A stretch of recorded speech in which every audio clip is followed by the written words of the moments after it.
Watu wengi wamefanya kwa mwaka huu wamefanya makongamano ya kuomba, wamefanya labda concerts ya kuombea taifa kutokana na hali ya nchi kwamba tunaenda kwenye uchaguzi na kila mtu anatamani uchaguzi wa amani na nini. Tumeona hata mwezi wa pili, wa tatu kama 4 iliandaliwa kongamano la wachungaji wote makanisa yote bila kujali dhehebu na nini, wakaja kwa pamoja kuomba kwa pamoja.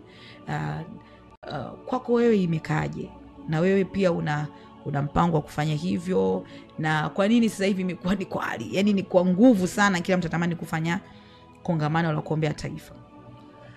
Unajua ukipita kwenye mitandao ya kijamii ukaangalia komenti za Watanzania kwenye mambo yanayohusiana na nchi, utajua kabisa kuna haja ya watumishi wa Mungu na Watanzania wote kwa ujumla kuombea taifa, lakini licha ya kuombea taifa kufundisha umuhimu wa kutunza na kulinda amani. Yani maneno ni roho.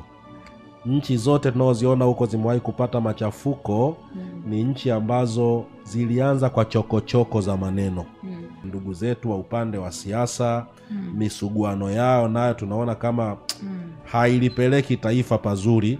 Kwa sisi tunaenda kuombea taifa. Mimi nimeshaombea taifa, lakini bado tunaenda pia kuombea taifa. Tarehe 27 mwezi huu tutakuwa hapo, mwezi huu wa 10 tutakuwa hapo viwanja vya Posta kwa ajili ya kuliombea taifa. Na hii sio ya Wakristo peke yake, ni watu wa dini zote, vijana wote. Yani tunaombea taifa, kikubwa tunaombea upande wa amani. Unajua leo hadi tuko hapa tunahojiana hivi, tunazungumza ni kwa sababu ya amani iliyoko Tanzania. Leo mimi nina kanisa pale kwa sababu ya amani. Kuna watu wanasali huko Sudani, huko Kongo. Mtu anasali huko anaangalia nje. Yani unajua hata roho pia anashuka za ngapi pale. Mwingine anahubiri huko ameshika bunduki. Umeona? Lakini sisi Mungu ametupendelea, ametutunuku, tumepata yani hata uhuru tuliupata kwa amani. Kwa hiyo amani tunaitunza. Kwa tarehe 27 mwezi wa 10 tutakuwa viwanja vya Posta. Tunaombea amani pale tukishirikiana na baadhi ya taasisi.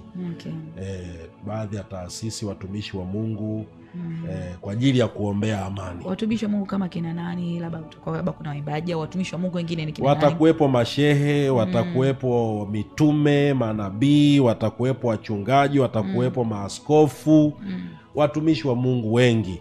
Na wewe pia unakaribishwa uwepo. Hata wote wanaotazama wanakaribishwa uwepo. Ni jambo la kitaifa. Hakuna kiingilio.